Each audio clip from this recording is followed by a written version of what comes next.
Dennis Della Pena here from Fox 7. Great to have you in town. Thank you.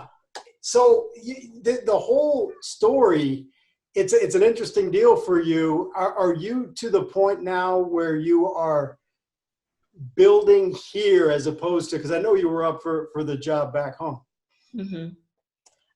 Building? Yeah, like is your heart, soul, everything, have you reset now? Are you Austin? There you go. I am reset. I am in Mississippi. I've been there once since accepting the job. I came back with a lot of gear. I've been rocking it every day. I am Texas women basketball 100. Are you guys ready to build this thing into what you had there? Because I know it's hard to leave something that you put so much blood, sweat, and tears into. Absolutely. We're ready. We figure we can come and build that a little bit faster than we did here.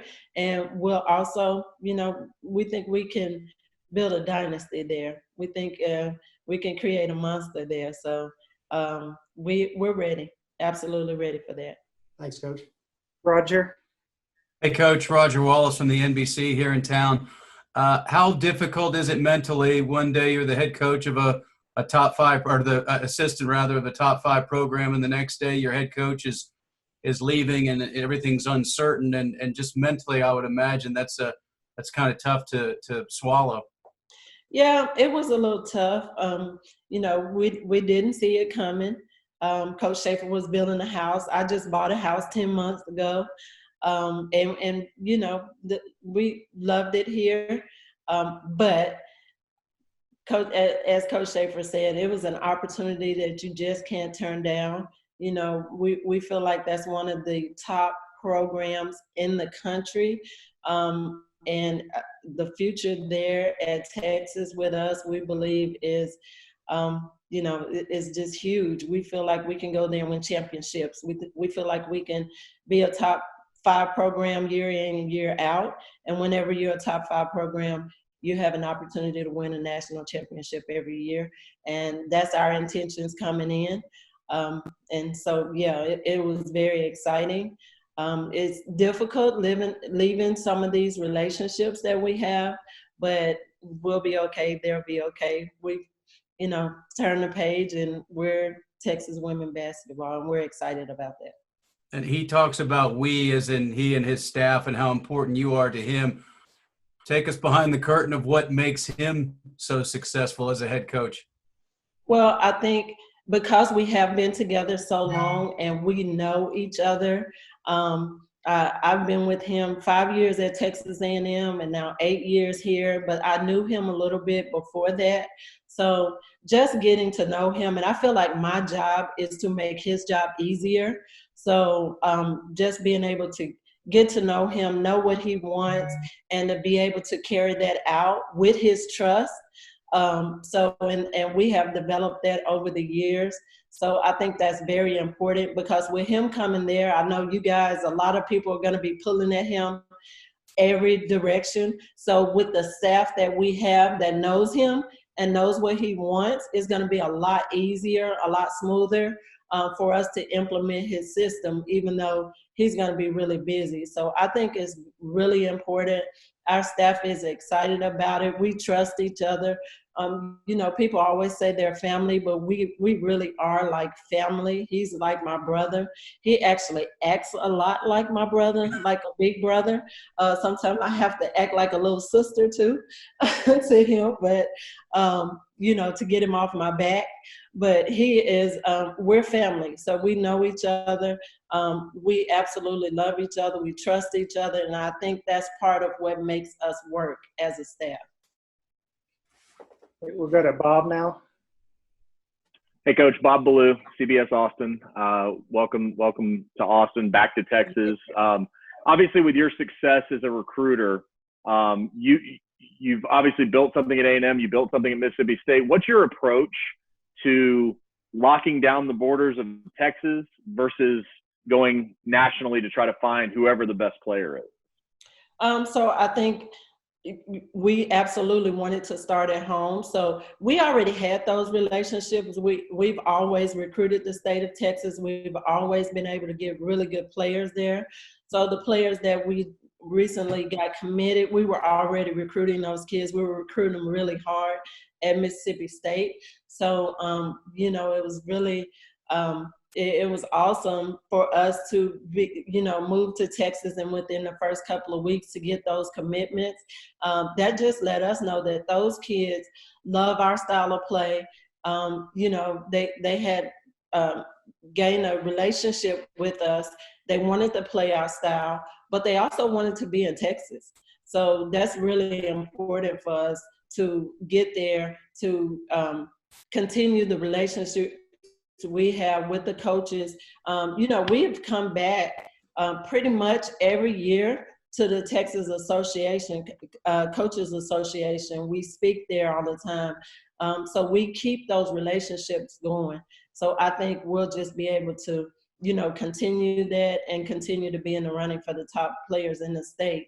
And as far as in the nation, it's the same thing. You know, we recruit nationally, but we definitely want to start at home to keep those kids at home, but we'll also recruit nationally, because at the end of the day, you want the best players possible.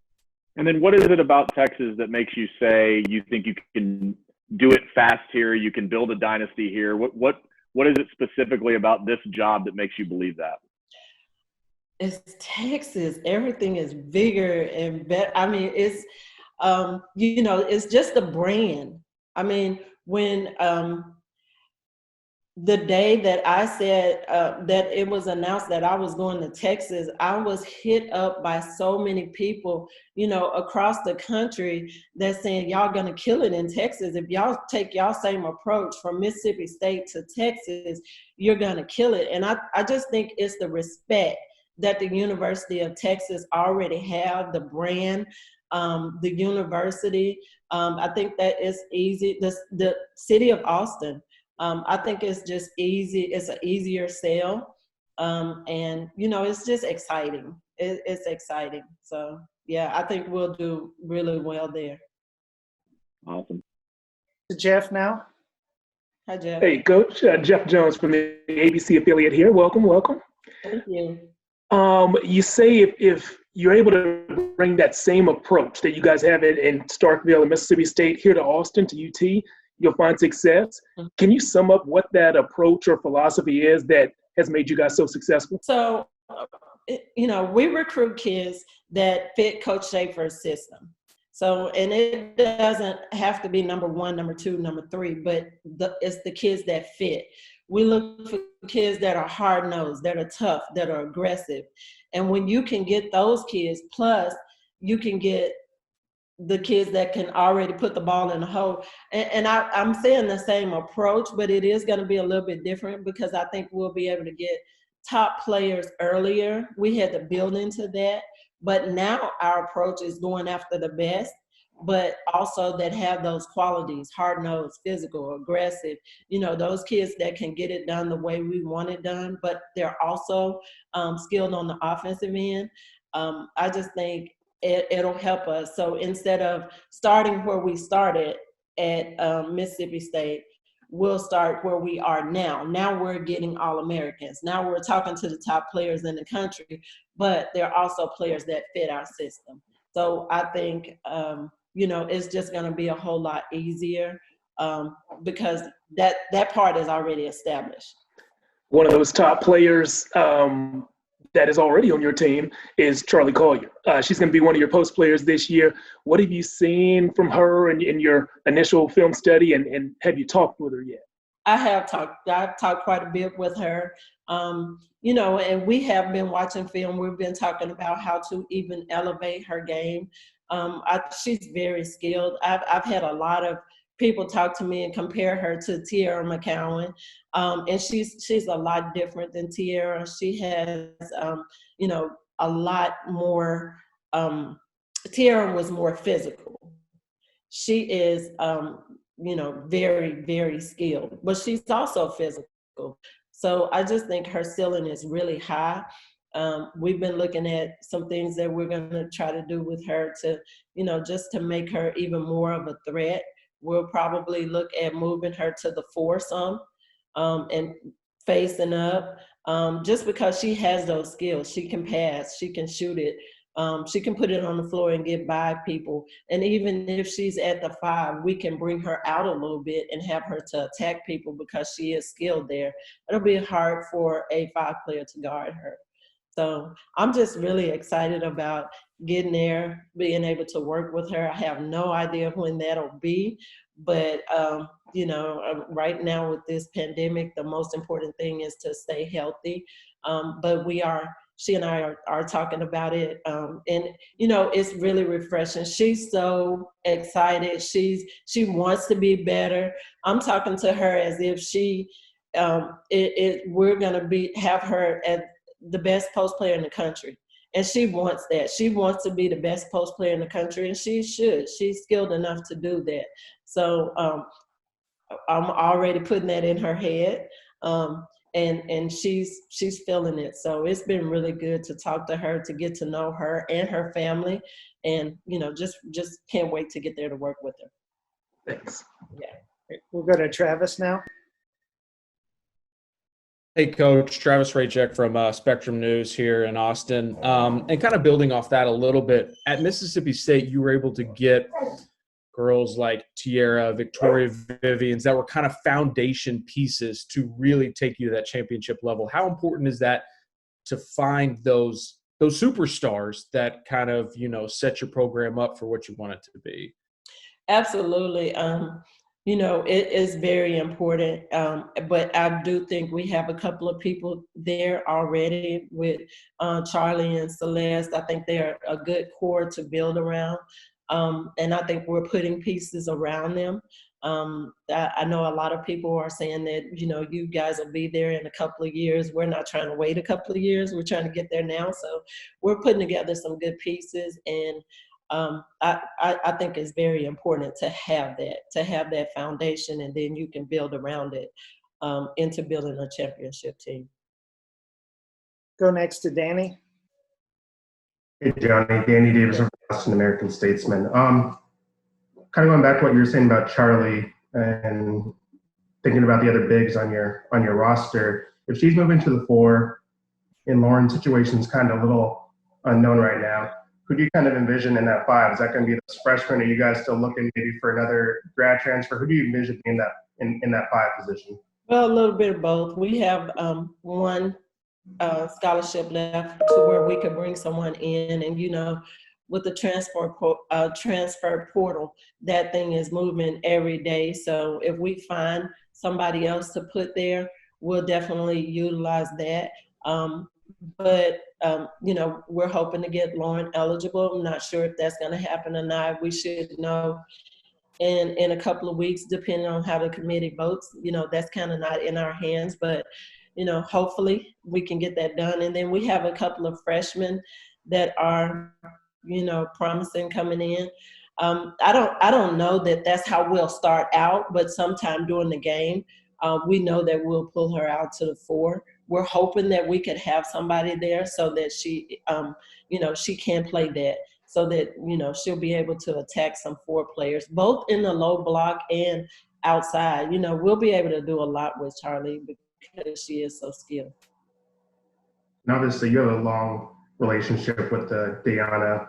What are your impressions of her, and have you got a chance to look at Alyssa and Precious, the carryover signings? Yes, I've been able to see a little film on them, and probably a little bit more on Precious. And I just think, number one, she can run the floor, she can jump. And so that's a lot to work with right there. She has a good mindset going in. She wants to be good. She knows it's going to be hard. It's going to take hard work. So just trying to develop that relationship. The sooner we can get there to work with those kids, the better. Alyssa, I have talked to Alyssa. I haven't seen her as much, but I've heard a lot about her. So, I think she's more of a 4 player. But I just excited to get there and work with them. Once we're able to get there, and I can put my hands on them and kind of see what they can and cannot do, I'll have a better feel for how they'll be able to help us this year. We'll go next to Roger. Coach, how do you get a team to play with that edge? I mean, we see it twice a year. Baylor certainly plays with an edge and an attitude, and it seems like maybe that's that next step for a lot of teams from good to great. How do you and the staff instill that in the team?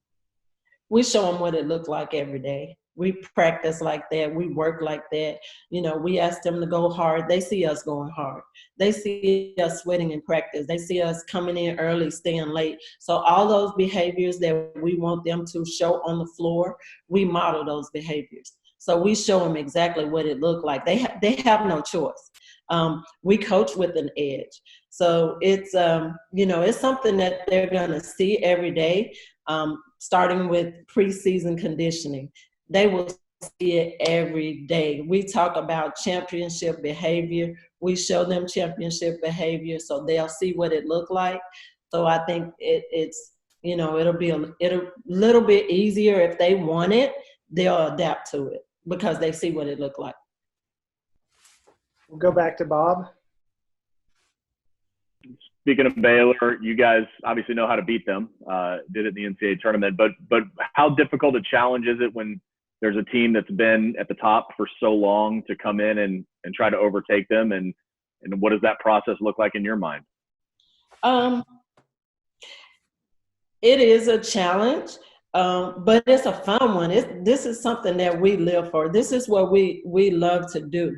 I mean, that goes back to scouting, you know, that goes back to, you know, coaching with an edge, showing our team that edge, making them believe that you can do this.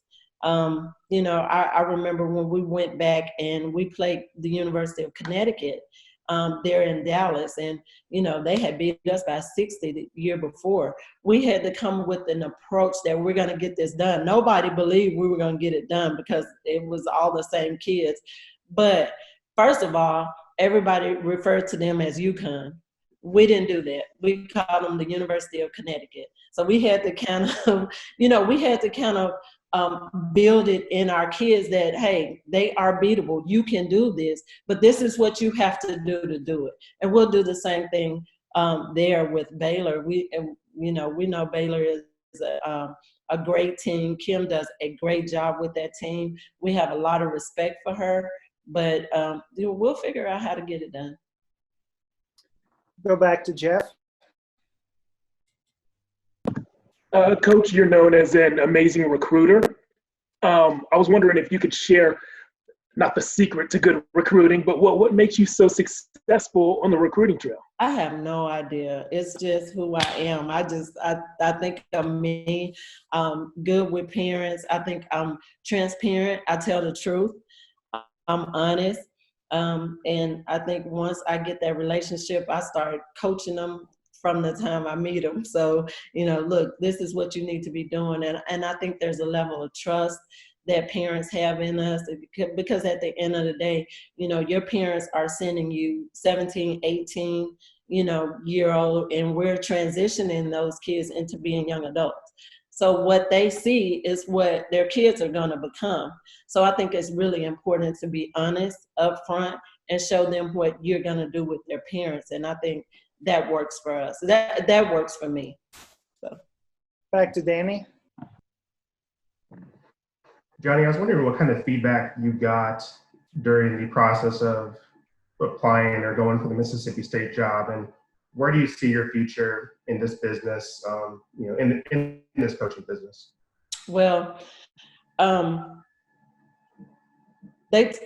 you know, the interview process was, it was actually my first ever interview. I've never interviewed for a job, so that was a little different. And you know, that going through that was really good for me because I haven't. You know, every time I've gone through to a job, it's been somebody coming to get me. So for me to be able to interview was really good. I was prepared for it. The feedback that I got from everybody on the committee was that I did a really good job. I just felt like they thought that it was a top 10 program now, so they needed a name. I felt like they needed a name. They needed somebody who had been in that chair before. the AD called me a few days ago, and he told me he just wanted to assure me that they did take me seriously, and that I was one of the top two. It came down to the wire. They struggled with it, but he said, at the end of the day, they had to do what they feel was best. So I thought it was a good interview, a good process for me to go through. There's only certain positions that I love competing at this level. So I'm not really interested in going to smaller schools. I have been approached by smaller schools to interview, but that's not where my interest. I love competing at this top level. And Coach Schaefer let me coach. He lets me, do everything a head coach does. So I'm prepared. He's prepared me, but in order for me to make that move, it would have to be the right situation. Thank you. Anybody else have any additional questions? We'll go to Jeff. When we chatted with Coach Schaefer a few weeks back, he told us that he's really into fishing. What kind of things do you do in your spare time just to occupy your mind? Oh, wow. So I listen to music. So a few years ago, I started learning to play the guitar, but I didn't get very far. I could play one song, but I've just recently picked that back up. I love music. I love, just exercising, being outside. I've started walking 5 miles a day in my Longhorn gear around here. So just, I go to church. There's not a whole lot around here to do, but, just getting out. Like I said, I love music. I have a grandson who's 5, but he's pretty athletic, and he's going to be an amazing basketball player. I can tell you that already. But I'm always out in the yard with him. We play football every morning. I mean, he's waking me up at 5:45, so we're out playing football, catching. We're playing basketball, and he's into all sports. So just simple. Got time for a couple more. We'll go to Danny and then to Roger to close it out. Yeah, 2 quick ones for me. Johnny, you can't tease us. What's the song you learned? We gotta know what the guitar is. It is Amazing Grace. Okay. I'm big in the church. I go to a Baptist church, but I just received a Difference Maker of the Year award, and I also received a Betty Ford Distinguished Worker in my church award. So I love just working. I love service, giving. So I'm big in the church. So I did learn Amazing Grace first. And I can play parts of other songs. I just don't have the whole concept yet. So I'm still working on that. But when I do, I'm going to be so good. And then what's been more stressful? The actual, making this transition to a new school and, learning new recruits, or selling your house? What's been the more stressful thing for you this past couple weeks? Selling my house. Definitely selling my house. So, like I said, I just bought it. Tim, it took me 8 years to get here to buy a house. Honestly, I didn't think I would be in Mississippi that long, to be honest with you. But I do. I really like it. I like the area that I moved into. Really nice house, nice big pool in the back, lots of space. I'm on an acre, and it's in the city. So it's an amazing place. So just trying to sell it has been stressful, just because, you don't know. But I've only had it on the market for a week, and I've had about 3 people to come by already to look at it. So my realtor don't think it'll take that long, but, with us, a week is long. So I don't. Right. Roger? Yeah, if you were here, Johnny, that house would sell in about 13 minutes. But coaches like to be in control. They like to kind of know what they're up against. How difficult has this month been? I mean, you're talking about a program, and you said you've been to Austin once. You haven't been inside the building. You haven't, really learned the city. How odd is that to kind of wrap your mind around as you still have to do your job as if you were here? It is. It's really hard. And I keep saying when I get there, and people will say, well, where are you? So that's something that I'm going to have to work on. But yeah, it has been. We were actually able to go and do a tour when we came. Texas sent a plane and brought us all up. And once the hiring process was all done, so our whole staff was there. We had a chance to go and see the hole that they're building a new facility and, just kind of get a good feel. But I didn't get a chance because I was the last one hired. So while everybody else went out to look for houses, I had to stay on campus and finish all the paperwork and, getting set up with everything. So I didn't really get a chance to do all of that. So hopefully, I talked to Coach Schaefer. He said we may be able to go back within a week or so. But if not, I may just get in my car and drive because I am, like you said, coaches are in control. So I'm a little anxious about, finding a place to stay, the proximity from the campus and all of that, just getting there to know the city a little bit. Hey, Sean, can I ask one more quick question? Sure, go ahead, Bob. Coach, did you have to throw away all your maroon? Did you have old Aggie stuff left over? Did you have to get rid of all that, or is it you still have some Aggie stuff in your closet? No. So I have my championship shirts from, we won a national championship. We won several Big 12 tournaments. So I have those shirts, but they're not in my closet. They're in a bag. And I also have all my championship shirts from here, my Final Four shirts. So I'm going to have all that made into a blanket. But other than that, I gave away everything Mississippi State. I gave it away to, like kids, some of the ladies in my church. I just gave it away. It's all away. I have a few Longhorn shirts, a jacket, a pullover, some shorts, and I'm pretty much wearing the same thing over and over.